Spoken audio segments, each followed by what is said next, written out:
dari kita itu sebenarnya sejak awal nggak mau bahas soal Jessica ini karena memang banyak pejabat-pejabat terkait, banyak juga sejumlah orang yang kita kenal itu mengkhawatirkan kita pada akhirnya untuk membahas ini gitu. Hingga di suatu saat gua itu nonton podcast gitu ya, nonton podcast salah seorang influencer yang telah memiliki 21 juta subscriber. Di sana dia menyebutkan bahwa sel tikus itu nggak ada gitu. Karena kan kita kalau bicara tentang isu kasus Jessica Wongso, bahwa Jessica Wongso itu dikatakan masuk ke dalam sel tikus. Nah, dia di konten itu dia mengatakan bahwa sel tikus itu tidak ada buktinya. Selain itu juga dia sampaikan bahwa Jessica Wongso itu psikopat, dia bilang begitu. Selain itu pula dia juga sampaikan dia sudah melihat langsung juga sel daripada yang disebut sel tikus tadi. Nah itu akhirnya tergeraklah hati kita. Kok bisa dia menyebut bahwa sel tikus itu nggak ada, sementara setahu gua dan sepemahaman gua sel tikus itu ada. Kita itu udah pernah lihat langsung, bahkan gua sudah pernah menginap di sana, kan gitu bahasanya kan. Gua sudah melihat langsung, gua sudah pernah menginap di situ. Masa bisa dikatakan bahwa sel tikus itu nggak ada? Itulah pada akhirnya membuat gua itu tergerak, berarti konten ini patut gua duga sebagai konten yang menyebarkan berita bohong. Itulah yang membuat gua akhirnya harus gua luruskan, harus kita cerdaskan. Jangan sampai banyak orang yang akhirnya terbodohi dengan konten tersebut gitu. Akhirnya gua undanglah salah seorang mantan Kasubdit Pamtah, pengamanan tahanan di rutan Polda Metro Jaya pada saat itu, untuk di podcast bersama Ray di konten dia Ray di Ray-Ban Entertainment pada saat itu. Nah lalu setelah dia jelaskan di sana bahwa dia katakan sel tikus itu ada. Yang kedua, binatang-binatang yang disebut kalajengking, tikus gitu, bahkan dia sampaikan bahwa sel tikus itu ukurannya 2x1, dan dia juga sampaikan bahwa sel tikus tersebut bukan keinginan dari para petugas di Lahti atau di rutan itu. Dia sampaikan bahwa keinginan untuk Jessica di sel tikus adalah keinginan daripada penyidik, permintaan penyidik. Nah ketika itu sudah dia ucapkan, itu pun gue masih mengatakan kepada Ray dan tim, udah jangan bahas lagi soal Jessica, ini aja terakhir gue bilangin. Karena setidaknya gue puas menunjukkan kepada publik bahwa memang ini nggak ada ini konten adalah konten pembohongan gitu. Konten yang kemarin itu adalah konten yang memang patut kita duga menyebarkan berita bohong. Itu aja sih sebenarnya pada saat itu. Nah pada saat kita sudah membuat konten itu, tibalah ada seorang pejabat tinggi di salah satu institusi negara itu ngubungin gua gitu. Dia menyebut bahwa Pablo bisa nggak ketemu, datang ke ruangan saya, kita mau ngobrol, ada hal yang penting yang mau saya bicarakan. Itu yang disampaikan. Ya dengan PD-nya gua datang, meskipun gua sudah curiga pasti membahasnya arahnya ke sini gitu. Gua kirain tadi apa sebenarnya masalah, apakah dia mau menyampaikan hal-hal yang fakta atau apa, gua nggak ngerti. Akhirnya gua datang ke ruangan itu, rekaman gua taruh di kantong. Jadi handphone gua tuh gua hidupkan, recordingnya gua taruh di kantong. Jadi gua rekamannya ada. Gua masuk ke ruangan itu karena gua udah feeling ya. Dia ngobrol sama gue berkisar setengah jam gitu ya, sebenarnya nggak ada masalah juga, nggak ada apa-apa yang dia sampaikan. Nggak lama dia sambil megang handphone, ada yang telepon dia gitu. Dia katakan siap-siap, ini ada di depan saya gitu. Akhirnya dia sodorkan lah itu telepon ke saya. Pada saat itu handphone disodorkan ke saya, dia sampaikan orang yang di handphone tersebut kebetulan saya juga kenal baik pula. Dia sampaikan ke saya, Pablo kamu kan kenal kita. Kenapa kamu buat konten itu? Konten ini sensitif, bahaya untuk istrimu. Gitu. Nah pada saat dia sampaikan itu bahaya buat istri gua gitu ya, yaitu Ray gitu ya. Di sana membuat gua akhirnya bertanya-tanya gitu. Karena kan gua trauma ya, kan ada kasus yang lama kalau teman-teman tahu gitu ya. Itu membuat gua trauma untuk istri gua terkena permasalahan hukum, spontan emosi gua itu meningkat. Lalu gua jawab, izin bang, yang bahaya itu buat bini gua atau buat abang? Nggak taunya dia yang marah. Dia langsung bilang, ya sekarang kamu mau hapus gak? Ya enggak lah. Akhirnya jawaban gua enggak. Dia langsung matiin. Padahal tadinya gua pengen bahas hal lain mungkin, gua bahkan pengen ngajak dia podcast atau apa gitu ya. Tapi dia langsung jawab enggak. Gua pada saat gua langsung jawab enggak, dia langsung matikan gitu kan. Ya sudah. Setelah itu ya gua ngobrol dengan pejabat-pejabat ini, akhirnya gua pergilah di situ. Setelah gua pulang, gua pikir-pikir, kayaknya ada yang nggak betul nih dan harus kita luruskan ini ke publik gitu ya. Itulah pada akhirnya kita undang sejumlah orang yang terlibat langsung di dalam kasus tersebut, yaitu ada Bang Oto, ada Bang Bostam, kuasa hukum, ahli dan sebagainya. Kita undang sekaligus untuk membahas hal tersebut. Jadi sebenarnya triggernya adalah kasus kita undang si Kasubdit Pamtah ini gitu. Intinya sih gue katakan begini, gue tahu betul dengan orang tersebut. Orang tersebut ini sebenarnya atas pemberitaan yang terjadi di luar sana dia peduli nggak peduli sebenarnya dengan pemberitaan yang terjadi di luar yang saat ini terjadi ya. Artinya orang mau bahas, mau kredibilitas dia jatuh apa segala macam, dia nggak tahu karena kan nggak spesifik juga kan selama ini terjadi kan. Cuman kenapa konten gua begitu penting untuk itu di take down, itu dihapus? Karena ada satu kalimat di sana yang gua nggak tahu kalimat inilah yang diharapkan untuk dihapus dari situ. Yaitu ada satu kalimat yang menyatakan begini, permintaan untuk Jessica disel tikus bukan atas dasar keinginan daripada petugas yang berada di rutan Polda Metro Jaya, melainkan daripada penyidik. Itu yang kalimat yang ingin dia take down sebenarnya, yang ingin dia hapus. Kalau yang lain-lain nggak apa-apa, dia nggak masalah gitu. Itu yang akhirnya membuat gua harus kita angkat, karena kalau ini di take down, gua kan jadi bertanya-tanya gitu, kenapa perkara hal tersebut harus ditutup-tutupi. Ditambah lagi, gua nggak mau karena hal tersebut dihapus, pada akhirnya orang akan jauh lebih percaya dengan influencer yang sebelumnya. Gua nggak mau itu gitu, karena influencer sebelumnya jelas-jelas mengatakan bahwa sel tikus itu nggak ada. Sementara pada faktanya sel tikus itu ada. Kalau gua hapus itu, seolah-olah gua yang bohong dong, seolah-olah pejabat tersebut yang bohong dong. Malah orang jadi bodoh akhirnya mengikuti omongan si influencer tersebut. Itulah pada akhirnya gua memutuskan untuk tidak hapus, malah gua makin besarkan perkara tersebut. Itulah. Bung Pablo, tapi berarti dirimu menerka ada hubungannya nggak sih si pejabat ini sama influencer ini? Karena kayaknya kan si influencer ini menyebarkan yang lain, terus si pejabat ini juga pada akhirnya juga kayak nggak pengen kebenarannya terungkap atau seperti apa, Bung Pablo?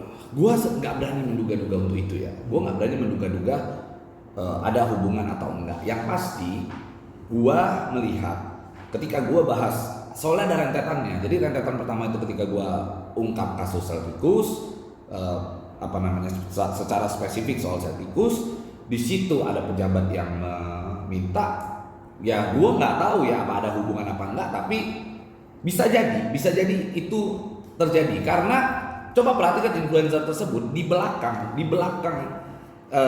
konten tersebut ada satu video di mana video tersebut hanya dimiliki oleh orang-orang tertentu. Nah, gua nggak tahu itu didapatkan dari mana gitu. Berarti kecurigaan ada keterikatan juga ada berarti dari diri itu. Ya kalau curiga boleh-boleh saja kan. Siapa aja boleh curiga. Bisa jadi ada keterikatan gitu. Oke, tapi menurut dirimu lagi kenapa dia ini maksudnya sosok pejabat ini tuh pada akhirnya sensitif dengan kata-kata tersebut? Apakah takut ada yang terbongkar atau seperti apa? Nah, gue itu nggak paham. Yang pasti ini gue justru serahkan kepada netizen biar netizen yang menilai gitu. Kenapa kata-kata ini sensitif? Dan dengan kata-kata ini saja, gue yakin netizen juga bisa mulai imajinasi kira-kira siapa pejabat tersebut. Itu aja sih.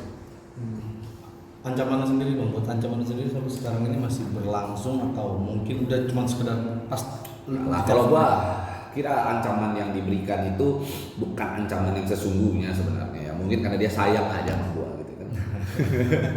Mungkin karena dia peduli aja. Karena kalau kita bicara ancaman kan harus dibarengi dengan perbuatan. Bagi gue itu bukan hanya ancaman, tetapi lebih ke mengingatkan mungkin. Cuman secara diplomatis dia sampaikan ke gua bahwa bini bahaya. Dia ingin menunjukkan kepeduliannya terhadap istri gua. Mungkin atau mungkin bisa jadi kepedulian terhadap diri dia sendiri kan gua nggak ngerti kan. Nah, pada akhirnya setelah dia ucapkan itu ya bagi gua gak akan ada permasalahan yang besar juga atas itu. Maka gua ya udah lanjut aja terus. Gua nggak mau berhenti. Karena kalau gua berhenti itu seolah-olah lah berarti omongan yang influencer ini benar dong. Iya dong.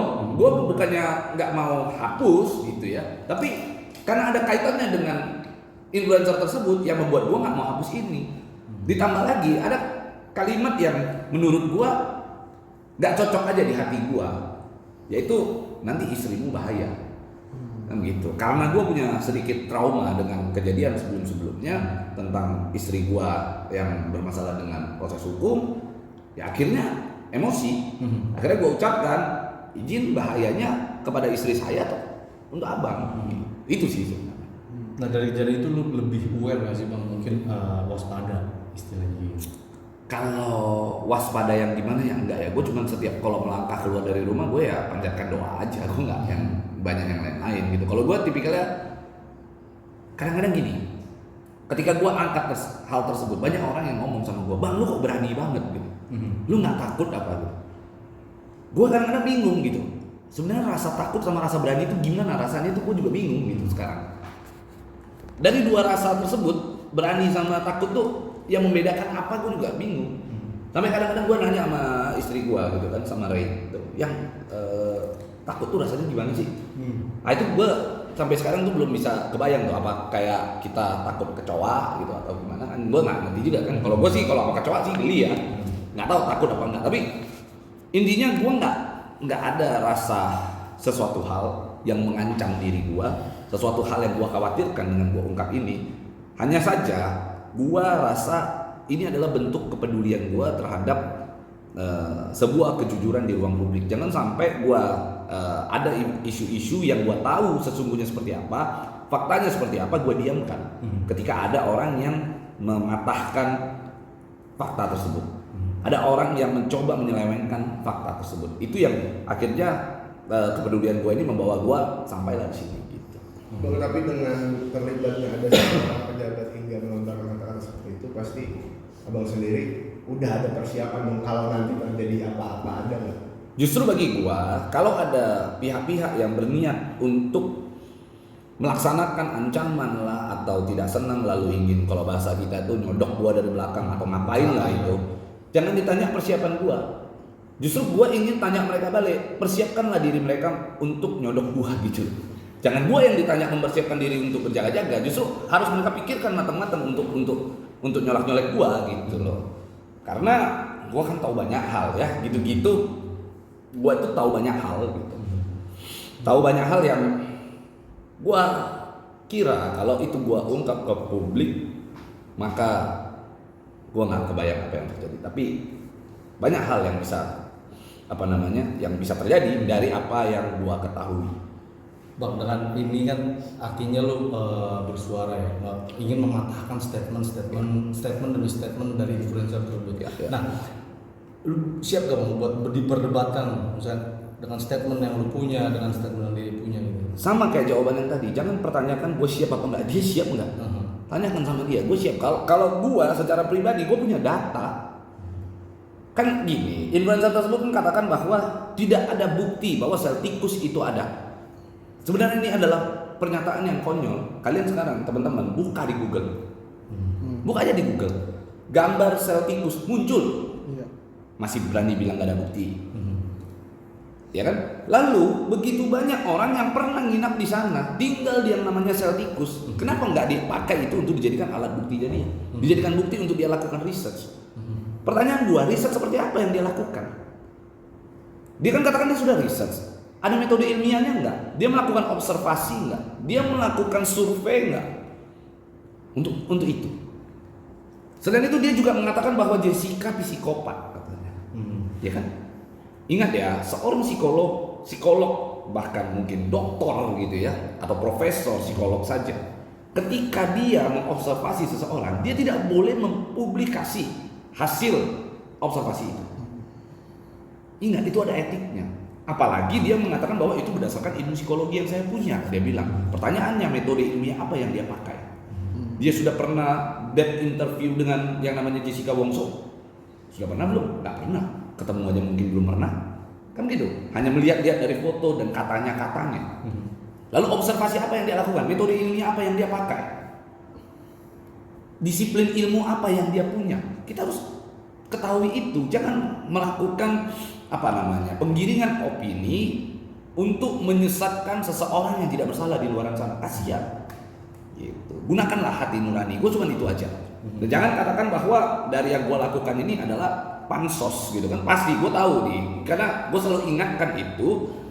Karena gua tahu gaya orang tersebut, gua tahu stylenya dia, gua tahu ketika dia merasa dirinya besar, ada orang yang mengungkapkan fakta, dia bingung cara menjawabnya, akhirnya dia katakan, ini orang pansos, hanya mau pansos saja, hanya mau cari panggung, hanya mau cari nama. Begini, gua mau kasih satu analogi. Dari popularitas, ujung-ujungnya kemana sih? Pasti ujungnya ke uang. Ngapain kita cari popularitas? Pasti ujungnya ke uang, betul kan? Kalau kita mau cari popularitas pasti ada sesuatu yang kita tuju tuh dari popularitas kita. Usaha apa segala macam, akhirnya kita bisa menghasilkan pundi-pundi uang. Pertanyaan gua adalah, bahkan bukan pertanyaan, pernyataan gua adalah nggak lebih banyak uang dia dari gua. Gua cuma ingin sampaikan itu. Jadi jangan katakan gua pansos. Dan gua nggak penting juga hasil dari pengungkapan gua ini, hasil dari pernyataan gua ini akan berdampak apa sama dia. Dia mau tetap begitu aja, gua juga nggak jadi masalah. Tapi setidaknya gue sudah berbuat, gue sudah edukasi masyarakat. Setidaknya masyarakat tahu dan paham yang sebenarnya itu apa. Faktanya itu apa? Ya faktanya setikus itu ada. Hanya sebatas itu. Dan untuk tindakan-tindakan lainnya ya nanti kita akan pertimbangkan dengan para kuasa hukum. Karena yang dirugikan di sini secara fatal adalah Jessica Wongso. Tentunya ada Bang Otto Hasibuan. Kalau memang Bang Otto Hasibuan mengatakan bahwa siap kita laporkan, kita ikut. Kembali lagi ke situ. Tapi secara pribadi gua juga nggak pingin dengan adanya pernyataan-pernyataan gua di media membuat orang tersebut tuh akhirnya jatuh kredibilitasnya. Gua nggak pingin begitu. Gua nggak pingin menjatuhkan orang lain. Intinya gua cuma berharap agar masyarakat yang pernah mendengar apa yang dia ucapkan bahwa itu adalah tidak betul. Yang pernah mendengar kalimat bahwa sel tikus itu tidak ada buktinya dan dia sudah lihat selnya, itu tidak betul. Itu adalah satu perkataan yang menurut gua adalah kebohongan. Jadi gua cuma ingin sampaikan itu ke publik. Ini orang setelahnya mau tetap begini, mau tambah sukses, mau tambah malah jatuh, malah orang unsubscribe YouTube-nya dia, gua nggak peduli. Gua nggak peduli karena dia sukses tidak akan membuat gua jatuh, dia jatuh pun tak akan membuat gua jauh lebih sukses. Itu. Tapi dengan mungkin apa yang gua sampaikan bisa membuat orang tersebut lain kali besok-besok hati-hati kalau ngomong. Research lah yang betul. Jangan sembarangan ngomong yang akibatnya merugikan orang lain, itu fatal. Berarti memberikan shock terapi juga ya? Shock terapi siapa sih Pablo? Kalau ditanya apakah gua mau men-shock terapi dia, siapa gua men-shock terapi dia? Ya kan? Nggak perlu di shock terapi, tapi setidaknya dia punya pengalaman yang menurut gua baik untuk menjadi pelajaran di dalam hidupnya. Untuk besok-besok ketika mau mengeluarkan satu statement, kata-kata, dia harus jauh lebih berhati-hati. Dia harus melihat dulu fakta yang sebenarnya itu apa.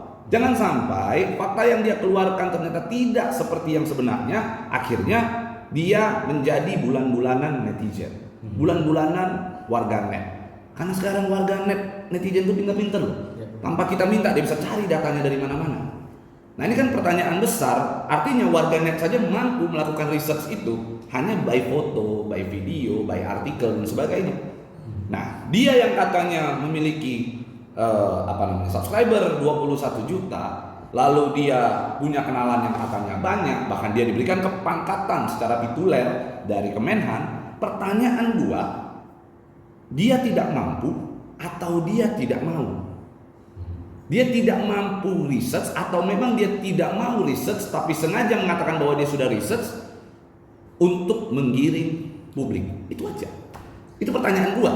Tapi Bang mengharapkan etikat baik dari si influencer ini seperti apa sih? Mungkin minta maaf depan umum atau depan channel YouTube-nya sendiri karena keliru. Bagi gua, kalau dia mau punya etikat baik, dia ingin menunjukkan etikat baiknya, dia ya tampillah ke publik, jelaskan apa yang sebenarnya terjadi. Apakah metode yang dia gunakan apa pada saat dia mau ngeriset sel itu nggak ada? Data apa yang dia lihat dia sampaikan. Nggak perlu juga dia minta maaf. Kalau memang kira-kira dia merasa tetap datanya dia itu betul, ya silakan ungkap ke publik. Tapi jangan bodohi publik.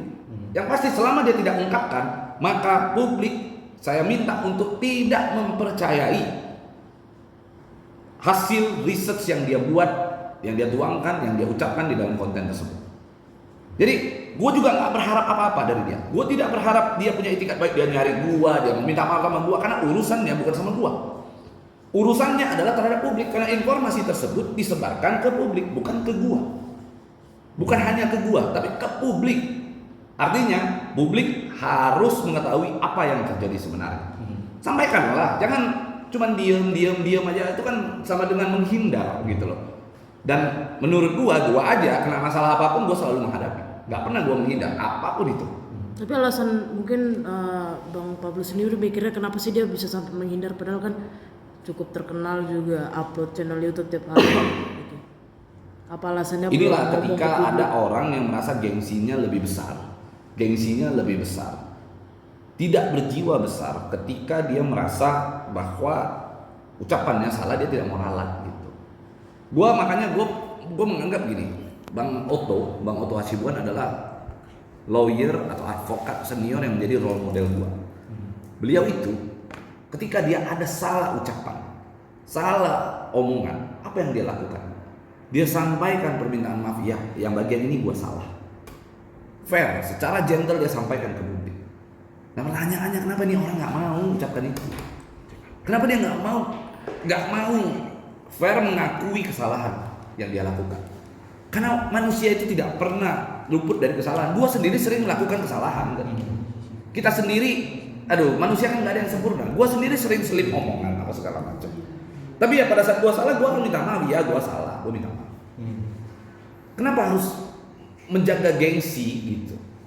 Hanya itu aja sih sebenarnya poinnya. Karena gua merasakan apa yang Jessica rasakan. Gua merasakan apa isi hati Jessica ketika ada seseorang yang tidak dia kenal tapi merasa paling tahu sedunia dan paling mengerti soal Jessica. Ditambah mengucapkan kalimat-kalimat seperti mengatakan bahwa Jessica mengalami psikopat dan sebagainya.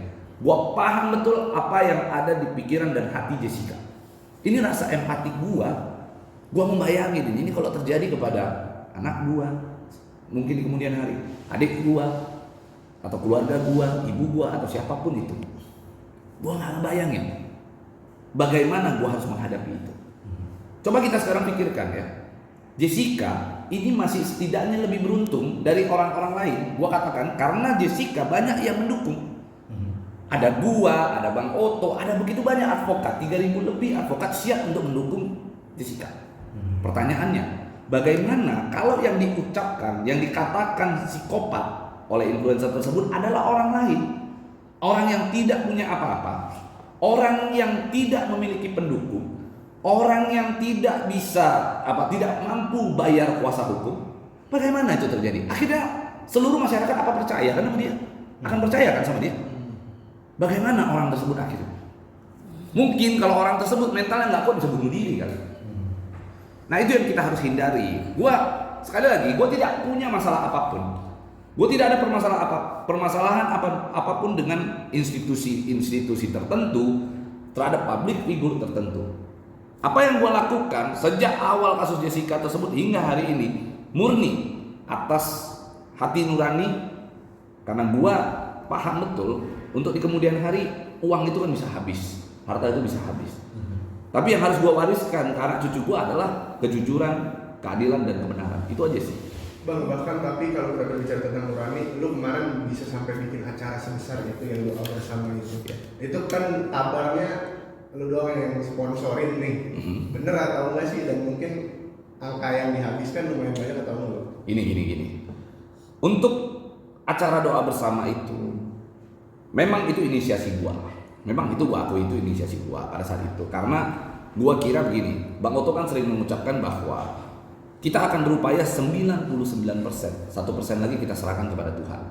Sehingga gua kira untuk memuluskan semua jalan kita, pergerakan kita perlu membuat satu acara doa bersama. Pada saat itu gua sampaikan ke Bang Otto, gua sampaikan ke tim kuasa hukum lainnya. Akhirnya gua secara pribadi menyatakan gue siap untuk membiayai acara tersebut. Itu saja jadi sebenarnya. Akhirnya ya itu terlaksana. Dan pembiayaan tersebut akhirnya gue lakukan antara gue dengan Bang Otto. Jadi kalau dibilang pribadi enggak, itu antara gue dan Bang Otto saja. Kita berdua. Dan bener-bener kayak ini aja, karena memang enggak. Bagi gue enggak seberapa lah dengan penderitaan yang Jessica alami ya selama ini ya. Jessica sudah mengalami 7 tahun di dalam penjara apa segala macam. Jadi akhirnya gue sama Bang Otto, ya udah harganya berapa Bang? Sekian. Oke, kita belah, kita bagi 2. Hanya sebatas itu doang. Nggak ada yang maksudnya mengeluarkan biaya yang lain. Nggak seberapa itu bagi kita. Yang paling penting di sekarang ini adalah bukan uang, bukan seberapa banyak uang yang kita keluarkan atau seberapa banyak biaya-biaya yang harus kita keluarkan untuk operasional. Tetapi seberapa tersiksanya Jessica selama 7 tahun harus dihukum dengan tuduhan yang tidak pernah ia lakukan. Karena kembali lagi gue sering katakan, jika hari ini ada orang yang tidak bersalah bisa dihukum, oke? Maka secara semiotik bisa kita berpikirnya bahwa orang yang bersalah bisa tidak dihukum. Maka fatal. Di kemudian hari bisa kita lihat nanti ada di pinggir jalan orang melakukan perbuatan kriminal tapi nggak dihukum. Ini kan berbahaya buat bangsa kita. Ini kan berbahaya buat generasi penerus kita.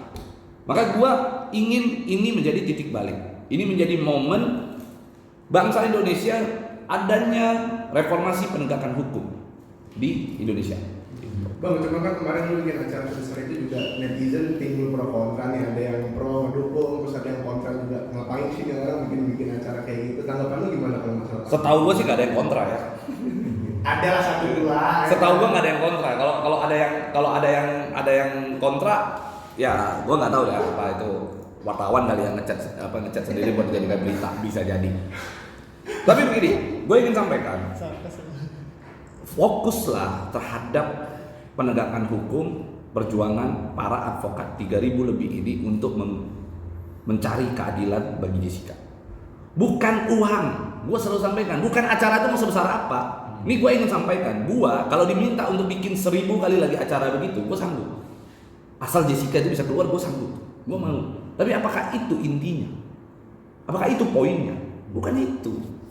Yang gue mau, bagaimana caranya agar masyarakat itu diedukasi tentang perbaikan-perbaikan hukum di Indonesia, bagaimana kita menerapkan keadilan di Indonesia, bagaimana tuh proses persidangan, bagaimana jika ada pihak-pihak yang dikriminalisasi, sehingga besok-besok orang-orang tuh melek hukum, sehingga besok-besok tuh ada orang yang jika diperlakukan hal yang serupa dia tahu harus apa, harus ngapain. Jadi bukan masalah, kembali lagi bukan masalah uang. Dan setahu gua pada saat itu banyak orang yang mendukung gua untuk terus-menerus mengadakan acara tersebut. Tapi kan itu bukan esensinya kan. Itu bukan sebuah esensi dari perkara tersebut.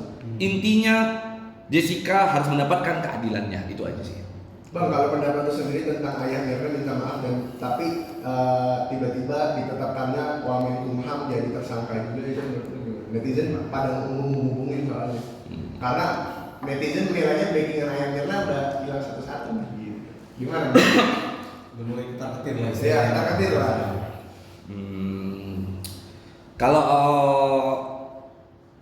Om Edi itu setahu gua orang yang fair ya. Dia menurut gua kenal dia orang yang fair.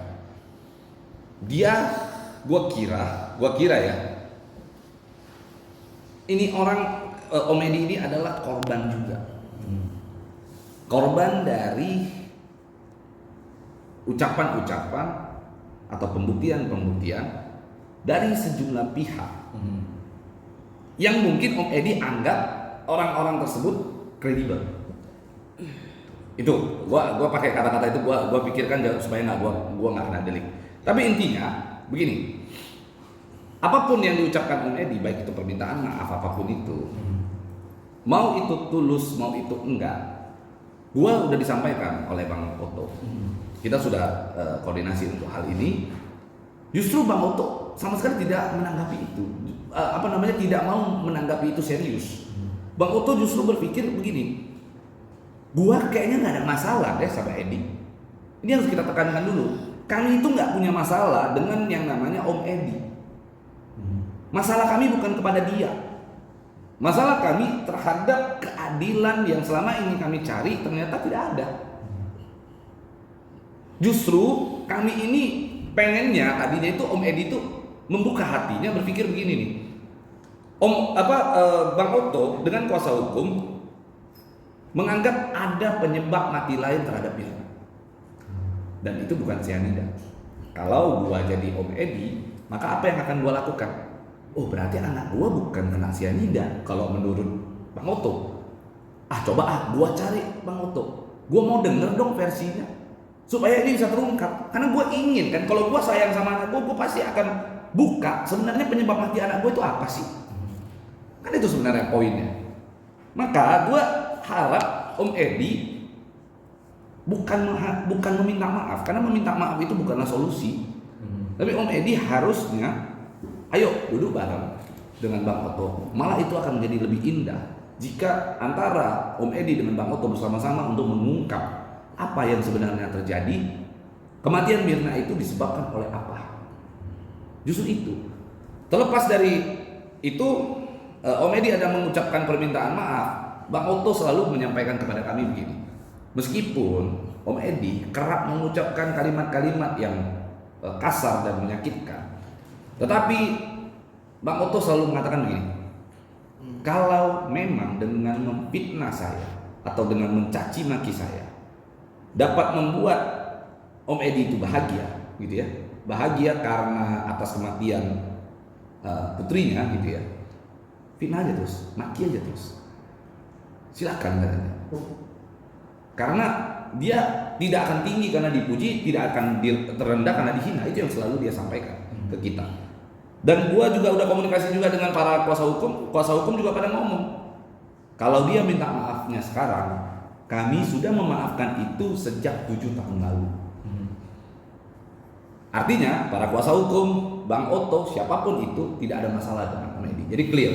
Netizen pun jangan sampai seolah-olah mengadu-adu kedua belah pihak tersebut. Intinya dua-dua pihak ini adalah orang-orang yang baik, ingin mencari keadilan bersama-sama sebenarnya. Cuman yang satu, Bang Oto ingin mencari keadilan itu berdasarkan kemampuannya dalam bidang hukum, gitu ya. Dia dengan melakukan step-step perjuangan itu melalui jalur hukum, begitu. Sementara kalau Om Edi mungkin dengan jalur yang lain, mungkin dia mengharapkan orang-orang yang mengerti tentang hukum. Cuman bisa jadi orang-orang tersebut belum besar kapasitasnya atau belum kredibel dalam memberikan informasi sehingga Om Edi segampang itu dan semudah itu percaya dengan orang-orang itu. Itu sih yang gua lihat, analisa gua. Bang, dari gambaran cerita tersebut nih Bang, benar gak sih Bang dari timnya Bang Oto ini berusukan buat deketin Bang Edi buat Om Edi ya, Om Edi itu buat justice kolaborator istilahnya gitu Bang, buat mengungkap tabir yang bisa dibilang gelap ini Bang. Sampai sejauh itu belum ada wacana. Tetapi kita akan mencoba berbagai macam cara untuk menegakkan keadilan tadi. Jadi kita akan cari terus. Seperti kita sudah melaporkan salah satu hakim, gitu ya, hakim di Komisi Yudisial, kita sudah laporkan satu hakim, gitu. Selanjutnya kita akan melakukan pergerakan-pergerakan lagi dengan melaporkan sejumlah pihak yang bagi kami menyalahi SOP atau menyalahi aturan yang harusnya berlaku, gitu. Maka wacana itu belum, tapi kalau memang wacana itu baik untuk mengungkap keadilan, kenapa tidak? Bisa saja berpotensi atau mungkin itu dilakukan. Tuh, tergantung nanti bagaimana tim kuasa hukum ini menilai seberapa penting justice kolaborator yang tadi disampaikan. Soalnya kan mengingat tingkat penyidikan pada saat itu, Om Edi ini dilibatkan lah istilahnya Bang dalam penyelidikan itu. Nah, menurut lo sendiri seperti apa Bang? Mengetahui banyak hal nih, sepertinya nih Bang Om Edi. Pasti, karena kan beliau yang berkomunikasi dengan sejumlah pihak kan, gitu ya. Tapi kita harus nanti ditanyakan kembali dulu sama para kuasa hukum bagaimana. Karena kalau gua sendiri yang menentukan kan nggak mungkin. Tapi bisa jadi kalau gua sebagai dari kacamata hukum yang gua miliki, itu bisa berkemungkinan terjadi, bisa berpotensi itu terjadi. Tapi kan kembali lagi, apakah Om Edi-nya berkenan apa enggak untuk itu? Karena justice kolaborator itu kan perlu adanya kesediaan dari pihak yang akan kita jadikan justice kolaborator. Intinya sebenarnya kasus ini nggak sulit loh. Kasus ini sangat tidak sulit sekali dan sangat mudah untuk diungkap. Karena kan gue selalu sampaikan, Di dalam KUHP pasal 133 jelas menuangkan bahwa dalam kepentingan peradilan maka otopsi itu wajib dilakukan bagi orang yang matinya tidak wajar. Kan kurang lebih kan seperti itu ya konteks daripada itu. Dan ingat ada kata-kata di awal yang mengawali pasal 133 ini adalah dalam kepentingan peradilan, untuk kepentingan peradilan. Artinya peradilan sendiri sadar betul ketika ada seseorang yang mati tidak wajar dan akan dimasukkan ke dalam ranah peradilan, maka syarat utamanya harusnya otopsi. Harusnya otopsi itu kan, makanya kenapa kata-kata untuk kepentingan peradilan itu diawali dalam pasal 133 KUHP tersebut. Gitu. Jadi intinya jika satu orang dikatakan mati tidak wajar, tapi tidak dilakukan otopsi, maka tidak dapat dipastikan dan tidak dapat diketahui sebab matinya. Dan sebab matinya pun tidak boleh diungkap di ruang publik. Karena tidak ada otopsi. Siapa yang berani memastikan? Sekarang dia cuma ambil sampel di lambung. Kalau matinya kena jantung. Dan gue selalu sampaikan analogi gue. Ada orang mati di depan gue. Oke? Karena gue pegang pistol, apakah bisa gue dikatakan membunuh dia sementara dia tidak diotopsi dan tidak ditemukan peluru di dalam tubuhnya? Apakah itu bisa dikatakan gue membunuh dia? Tidak bisa. Maka karena tidak diotopsi, kita tidak tahu sebab matinya. Ditambah lagi 70 menit setelah kematian Mirna dilakukan pengambilan sampel dari lambungnya, tidak ditemukan yang namanya cyanida. 3 hari setelah kematiannya dia, lalu juga tidak ditemukan cyanida 0,2 mg. Sementara buah apel, ini ada satu hal yang menarik ya, yang mungkin teman-teman akan harus tahu, bahwa di dalam persidangan pada saat Bang Otto, tim kuasa hukum, pemeriksaan saksi Arif, suaminya Mirna, pada saat itu ditanya sama Bang Otto, bagaimana kegiatan sehari-hari? Bayangkan, menurut keterangan Arif, Mirna itu mengkonsumsi 1 buah apel pagi hari. Habis itu dia ke Starbucks katanya, ngopi, habis itu langsung ke Olivia. Dan dia tidak makan sama sekali. Dikhawatirkan itu asam lambung, itu GERD. Dan coba kita searching di Google, banyak sekali orang yang meninggal karena asam lambung. Asam lambung, cairan lambung itu kalau naik ke kerongkongan, lalu kita minum kopi, itu bisa menghambat pernapasan ke paru-paru. Nah itu bahaya sebenarnya. Maka gua khawatirkan penyebab matinya Mirna tidak ada pembunuhnya, tidak diracuni seperti yang berita yang sekarang. Tetapi kematian itu natural death gitu loh. Dan coba searching, boleh kita sama-sama searching di Google. Dan fatalnya, kalaulah memang dia benar Jessica yang melakukan pembunuhan, kenapa harus ada CCTV yang diotak-atik, direkayasa, dibuat sedemikian rupa? Kenapa harus ada itu? Dan dibawa lagi ke persidangan. Natural aja pasti kebukti kok. Ambil aja CCTV-nya utuh. Kan itu sebenarnya cara kita berpikir kan. Nah, gua sudah melakukan eksperimen kecil. Jadi gua jangan dibilang cuma ngomong nih.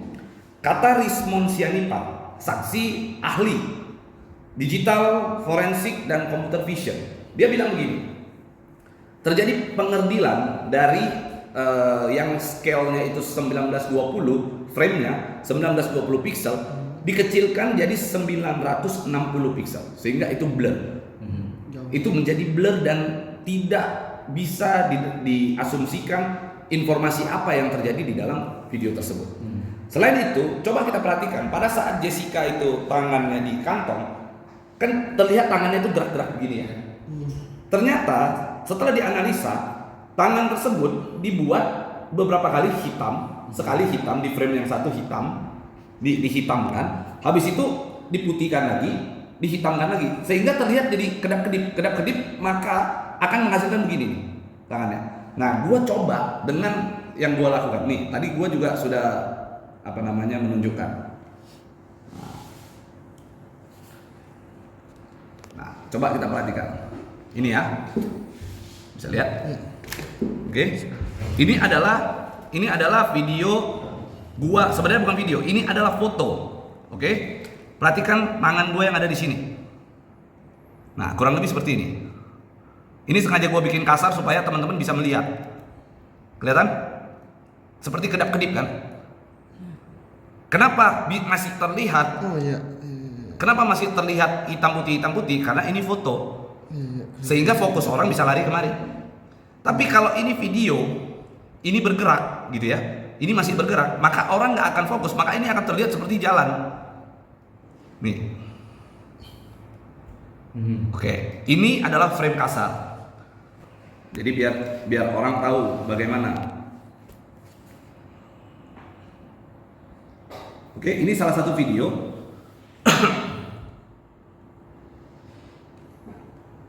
Oke, ini salah satu video. Oke, bisa dilihat. Sorry. Sekali lagi. Ini salah satu video. Tangan gua perhatikan yang sini, diam ya. Diam ya. Ini aslinya. Oke. Sekarang kelihatan nggak tadi? Belum. Oke, sekali lagi. Udah, mulai ya. Tuh. Oke, diam ya. Tangannya diam ya. Nah, bagaimana jika dimanipulasi? Perhatikan tangan gua. Oke. Itu. Jadi jangan kita naif, gitu ya. Jangan kita naif katakan bahwa nggak mungkin lah video CCTV direkayasa. Pada faktanya, gua saja mampu mengaplikasikan apa yang dikatakan oleh ahli Rismond Sianipar, lalu gua tuangkan dan jadi seperti itu. Dan gua ngerjain ini hanya dalam waktu 30 menit. Bayangkan kalau gua dikasih waktu 1 harian, lebih cantik, lebih smooth dan lebih keren.